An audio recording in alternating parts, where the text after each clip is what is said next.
reason for that. So yesterday school was closed. So I was able to get just out the door and start early. Today, my boys are sick and disgusting, so they're at home with mommy, and that's good because mommy will have somebody with her, even if they're sick and disgusting. But one of the things that I've enjoyed about this experience has been the music. And not all of it has been music that I would say is, on my A-plus playlist. It's been a lot of going into stuff that I know existed, but I never really got into. So we kind of take a moment to listen and see if we missed out on things, which we have. We've missed out on some stuff. Dredg. How did I not hear of Dredg? They were right in my wheelhouse. And I hear people saying 20 years? What? They're right in the Toad the Wet Sprocket category for me. How did I not hear of them? That's one. I have just started listening to The Warning. Now, I can explain how I've never listened to The Warning. I never listened to The Warning for the same reason why a lot of people don't give Band-Maid or Love Bites a chance, because they were girls. That's the answer. So when you run into a band like Band-Maid, and then you see that Show Them, because I knew The Warning existed, but I saw the Show Them video, and in my mind, Band-Maid outshined them all over the place. In my mind. Now I realize now that was just me being a Band-Maid fan and looking at these other girls who were in there with them. I understand that now. I was able to separate. It took a while. And truthfully, I was the same way with Band-Maid. It took a while, because the first thing I ever saw having anything to do with Band-Maid was the Thrill, not the video, but the thumbnail. And I just couldn't take it seriously. And so I was like that with The Warning. I'm assuming that says good morning. And if it does, good morning. But I listened to now 2 songs from The Warning, and I'm stunned. These ladies are good. So, and you start talking to people because you come on to something that you hadn't listened to for whatever reason. I learned that I need to get Spanish subtitles in here somehow or another. So I need to learn how to do that. So if I have any folks who are listening or watching, and if you have said to me, because a couple folks have said, you need Spanish subtitles, I have to figure out how to do that. And it's probably very simple. I just haven't done it yet. So I don't mind the harassment, though. Keep letting me know, because it's just something that I have to do. But The Warning did bring out all the Spanish speakers, apparently. I mean, I guess it's hard to figure that a band out of Mexico that's that good would have a following in, Latin America. Yes. Hey, Todd from Ohio. And, I had heard of them. I just didn't listen to them. I was all about being a maniac, I wasn't trying to hear anything else, to be honest. And like I said, I realize that now. But, and it's just like this. Hey, we got Todd in Ohio. Just because we're talking about music. We're not talking about the State of the Union. I mean, it is what it is. I mean, it's politics, man. I don't want to argue about politics. I'd rather talk about this 3-piece awesomeness out of Mexico that I'm just now paying attention to. But it brought me to another thing, because when you do the YouTube thing, inevitably, you look at the numbers. You look and see who watched what, the reactions and things of that nature. Especially if you have a nerd brain, and I do have a nerd brain where I like to calculate and try to predict things. And like I said, I have a queue and all of that fun stuff. Something unexpected. On Friday, when I played Got to Give It Up, Marvin Gaye, and the long video got 2,000 views. That doesn't happen on my, I don't have followers like that. No, I don't. And if I do, then cool. But when I saw that 2,000, I was like, okay, there are people out there that want to hear Marvin Gaye, and I'm down with Marvin Gaye. I've said it before. If you take Morrissey out of the picture, Marvin Gaye's the voice that I want to hear on the male side. That was before I met Dimash. But he might still be number 2. And I started just thinking, okay, Marvin Gaye, what do we want to do? And I really, personally, I don't like the song Sexual Healing. I don't. I just don't. So I was kind of looking around, and then I rolled back to a conversation that we had about all-time great albums, start to finish, front to back. And I was literally almost ashamed of myself, because it never occurred to me that What's Going On album by Marvin Gaye is one of the greatest stories ever told. And here's the thing. I had been told that because it was one of my father's favorite albums. And, you know, my father's generation was the Vietnam generation, was the civil rights generation. And so he held that album very dear. And as, you know, his son and just a general music enthusiast, that's the sound of that album was really, really pleasing to my ears, of course. And I had known it, and I had listened to it, but I never really listened to it. When I listened to What's Going On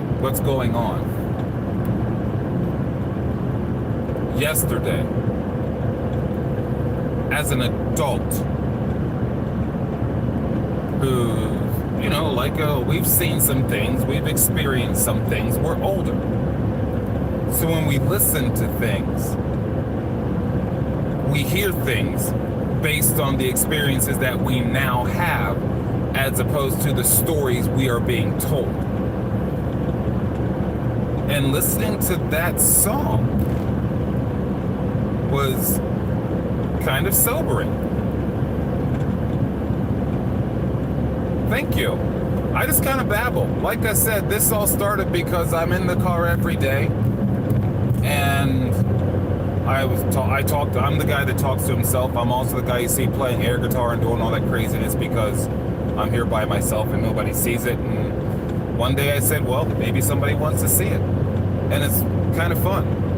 It's almost like being in a therapist's couch, except without all the judgment. Well, maybe there's judgment, I don't care. But the What's Going On album, I listened to that title track, the first song, What's Going On. And like I said, I'm listening to it with 52-year-old ears. And I'm hearing things. And it led me, good morning. It led me, hold on, I think we have a problem in the tunnel.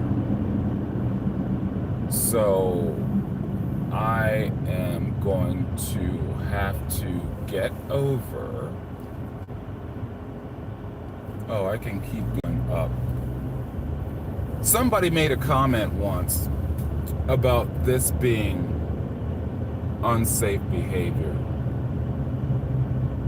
And I tell folks, you know, I've been driving on the road since I was 13 years old.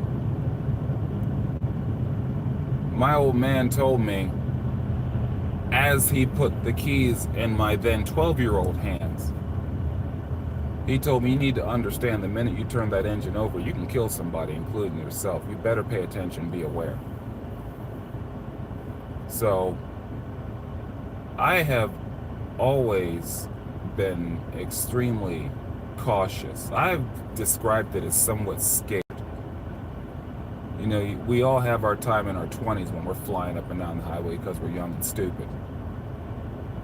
But I like my space. I don't need to be faster than anybody. I just need to get where I'm going and not dent up myself or my car or anybody else. But this is a good break, though. But yeah, after listening to that song yesterday, I listened to the rest of the album. Now we're talking about What's Going On, Marvin Gaye. I realized, first and foremost, that's an intelligent album. Secondly, it's kind of a social justice-y protest album. Kind of. Because he's having a conversation and telling a story, but the difference is there are no attacks. It is literally like, what's going on is a call to conversation to me. And then you have songs about, it's telling the story, it seems, of someone who just got home from Vietnam and just trying to catch up to what's all around them. Kind of falls into drugs. Has a hard time finding a job. It's telling a story, but also talking conversation. So the things that we know as politics, it's in there. But zone out and wonder how you got where you're at. Yes, his brother coming home from Vietnam, that story, that I read that. So I didn't know that, but I did read that. And I think I said read that. I think I did not pronounce the D. I blame the kids. But it really has that social conscious, social justice vibe, but it doesn't attack the way a lot of the stuff we hear now does. It makes a very strong point. I don't care who you are, where you come from, you get what the man is singing to you about. You get the story. And I think that I think I'm going to go through the whole album, but I'm going to do it a little bit differently, because that story is so, it's just, I don't have the vocabulary. It like I said, listening to it as a mature adult, that is a work of art. That is, you could literally make a stage play based on that album. It tells the story, even how it ends with Inner City Blues.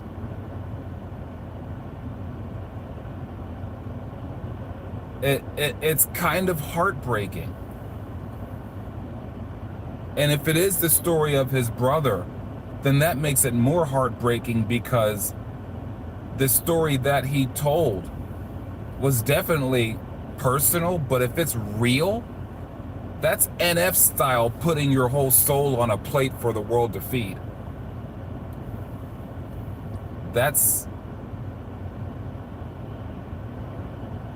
just, I was caught off guard with how much my heart absorbed what was being said in that album. It really caught me off guard. And I think it's too bad they don't. No, they don't.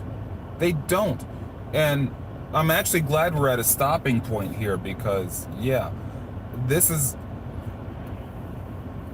there are certain albums that a lot of younger musicians need to listen to, and or certain songs. And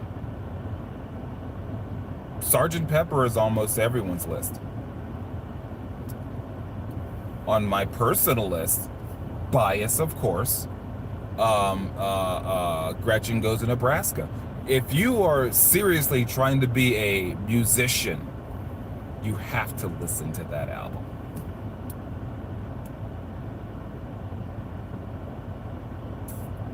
There's some Zeppelin that you would need to have in your head.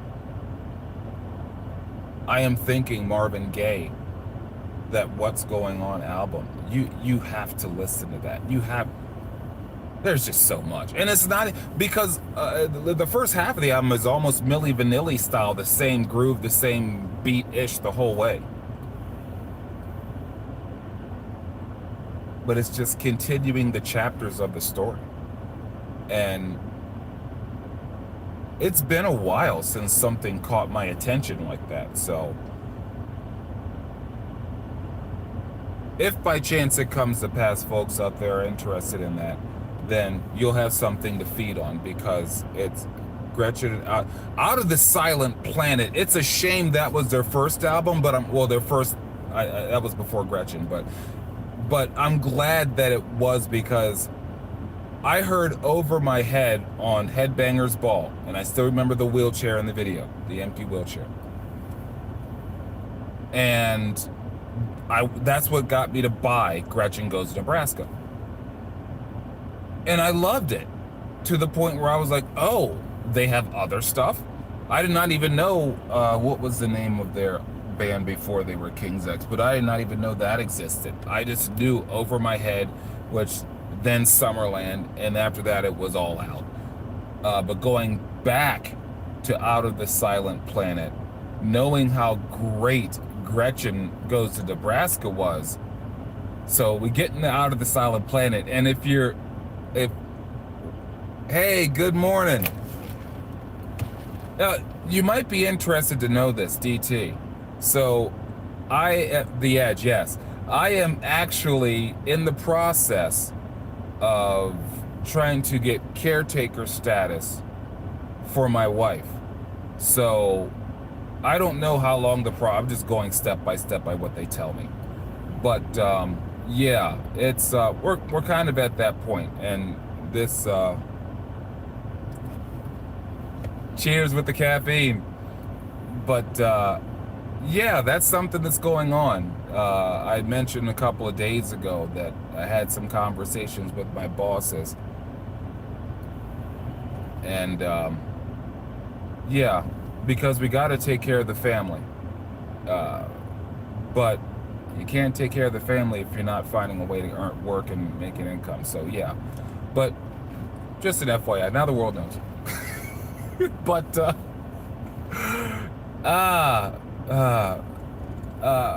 but when I got Out of the Silent Planet, I think the first song is In the New Age, and then Goldilocks. If there is ever any one song that locked me into a band for life, it was Goldilocks. Goldilocks was almost personal. The lyrics, I made it through another year, even if alone. That was kind of my existence. I mean, I played on teams. People knew my name. They definitely knew my parents. But it was kind of alone. And I was also the kid who, when I liked a girl, I would be the one that did the awkward stare. Yeah, I was that creepy kid. It's horrible. There's a girl in.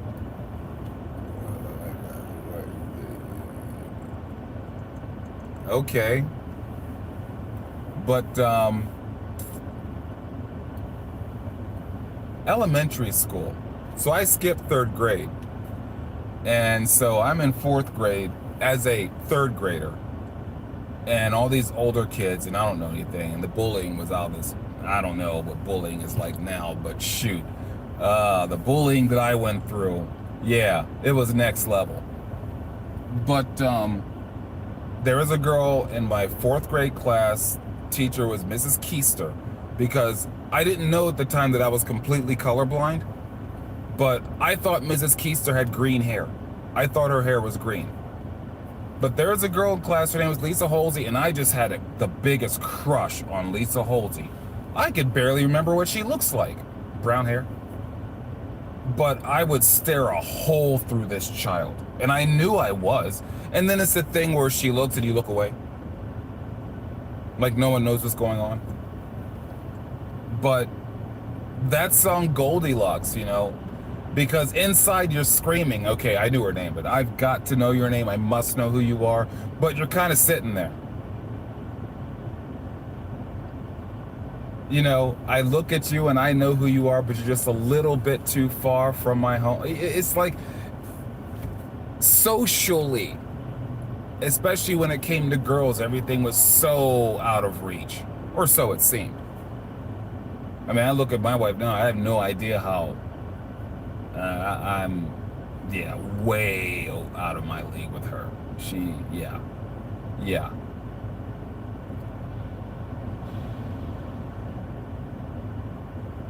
That's another level of loneliness, I kind of had that, but not. I have heard that from people. I have actually heard that from people. And I think that's a sign, in my own little head, I would call that a sign of intelligence. If you get punished, if you go somewhere where you're separated from a situation and you take the time to be introspective and make adjustments, I'm not even saying correct your behavior. You adjust your behavior to fit what you need to do in order to keep moving forward. So, yeah. I mean, there's some of us, and we've all met people who are like, dude, you need to go to jail. You kind of do. I'm not saying I want you to stay there, but you need to kind of take a time out. But, yeah. Going back, starting with Gretchen Goes to Nebraska, going back, and then that song Goldilocks, forever, King's X, and then they kept doing it. Cigarettes, we went over that yesterday. That was one that just sticks. But how did I get to that? I just started rambling as soon as we got stuck in traffic. Yeah. Where I got lucky was a doctor prescribed my music as. Really?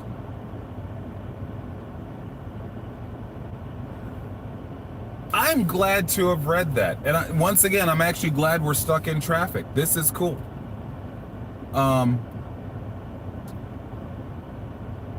That a doctor prescribed music as therapy. Now, my wife does not understand this. My wife never was a competitive athlete.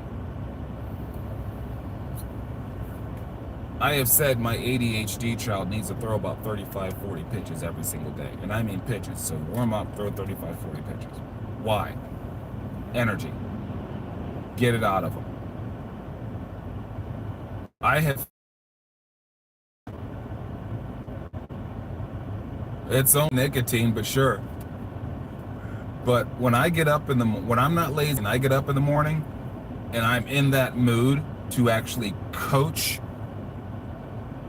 my boys at some aspect of their baseball,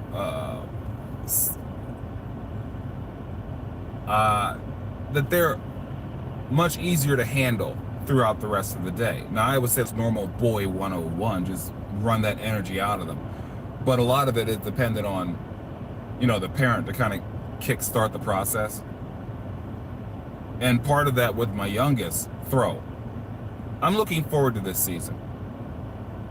I am hoping that I get to do a little assistant coaching. I don't want a head coach anymore. I think I mentioned this. I'm too hyper-focused on my own kids to be a fair head coach anymore. Especially with my youngest. My oldest, I can kind of get in his ear. He's at that age. He's not really trying to hear it. So I just kind of tell him and leave him alone. But my youngest, he's still his daddy around, I guess is the way to put it. And he's also the one that is most likely to have behavioral issues. So part of me feels like I have to kind of be around, be in the dugout to help him keep his head. Because when he's on, he's on. I've seen this boy when he was 8. I've seen, and I was coaching when he was 8. This is a 10U kid pitch at age 8. He struck out 4 kids in a row. That's just, 4 kids in a row in rec ball. That's not a big deal. But he did it at age 8. So he'll be 10 this year. And he's high 60s with control, low 70s, and we don't know where it's going. And that's just a 4-seam fastball that has a little cut action to it when he's on. And I have to backtrack here. I missed what you said when you said just my opinion. But this is reminding me of Chicago. I'm putting the car in park. Okay, I'm rambling now, but this just reminded me. The first time I ever had a vehicle on the Chicago Skyway. I was working for Hewlett-Packard. I know nothing about Chicago. I did not even realize that there was like a $40 toll just to get into Illinois. It's slight, I think it's 15 at the time.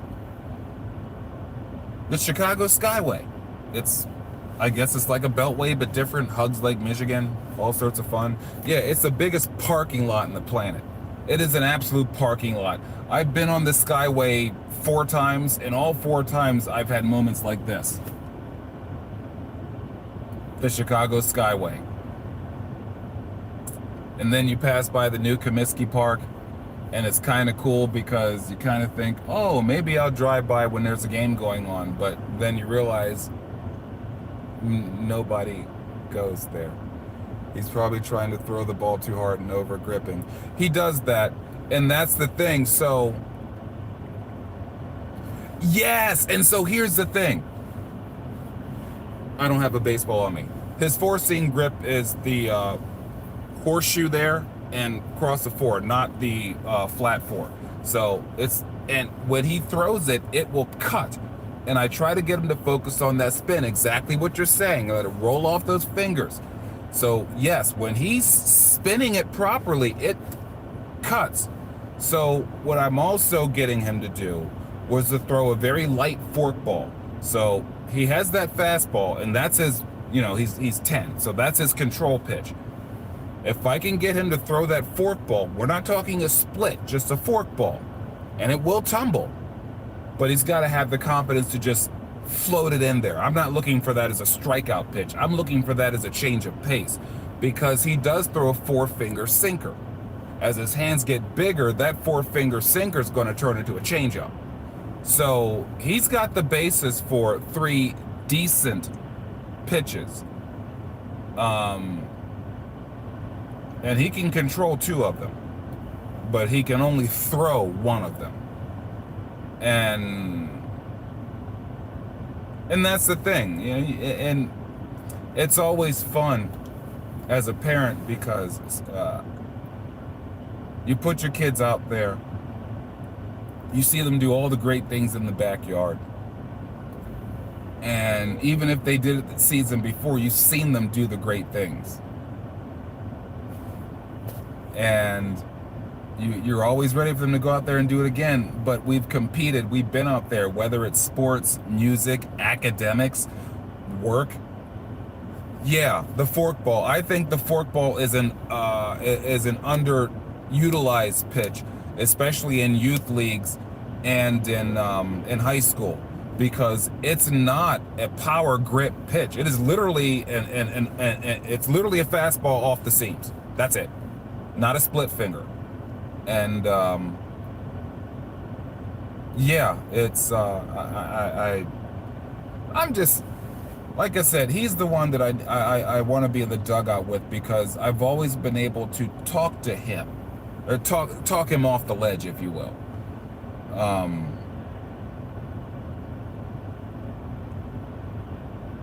Jack Morris, Jack Morris. I'll put Roger Clemens in there. Dave Stewart, Dave Stieb. Though that, what's that, early 80s there. Dave Stewart's late 80s. But Clemens was 80s, 90s. But just, those are my kind. Now, I was a catcher. And as a catcher, I believe in the inside fastball. I would have had a very difficult time in the 90s around the Braves. I believed in attack with the fastball. When I coach kids, I refer to that as a body shot. It's like running the ball in football. Nice seeing you this morning, DT. Get the rest in. They got me babbling on baseball, and then I'm stuck in traffic, so you know it's going to be a minute. You have a great day also. But yeah, I believe in the inside fastball. And so, yeah, like I said, just like when you're boxing, those body blows, or when you're playing football, just running the ball up the middle, to me, that's the fastball. If you're not throwing the fastball with a purpose, you're not pitching to me. So I like to think that I still serve a purpose, particularly with my youngest when it comes to him as a pitcher. And maybe, other kids, but like I said, my main focus is my two kids. I know that I wouldn't be fair. Oh, Corey over there, yeah, I know he throws 800 miles an hour, but my kid, that's kind of what my brain does.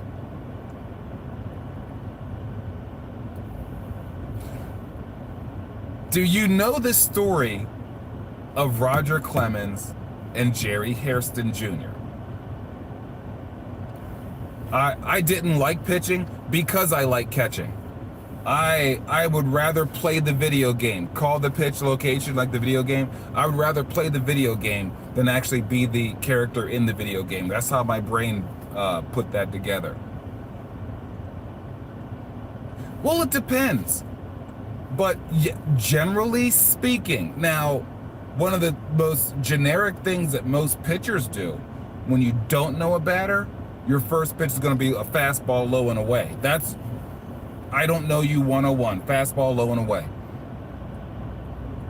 So, and I understand that because you want the strike, and then you also want to see how he behaves with a hittable pitch. But it depends. With my left-handed kid, with my right-handed kid, on a left-handed batter, yes, you're going after his elbows, yes. With my right-handed kid against a right-handed batter, it depends. Because that first pitch might be that same fastball on the same side of the plate because of how it moves. I don't know if I would want to give him the opportunity to make a mistake trying to get a strike on the first pitch with a fastball that cuts over the middle to a right-hander. I would rather him, kind of go middle away as his first pitch. Now, my left-handed kid, well, see, now you got me thinking, right? Because my left-handed kid, he throws hard, but he won't. So he has a problem with kind of he chokes the ball. So what I've started to do, and he's going to be 11 and he still chokes the ball. So what I started doing with him is he basically has two pitches, fingertips, choke it. So he's learning how to make what he does naturally work. And his is all off the two seam. So with him, if he could locate the way he throws, I I would treat him like Tom Glavine. I don't care who you are, right hand or left hand. It's arm side, low and arm side, and you go ahead and hit that. And when you hit it, I'll throw it again because I don't think you can hit it consistently. But either way, it all depends.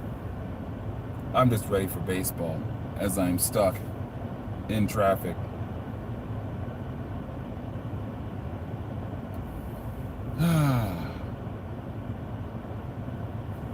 I was going 70 miles an hour. But hey, I'm going to break off of this because I'm going to go ahead and call the office. I'm sure everybody knows, but just let them know what's going on. And happy Wednesday. Creepy finger.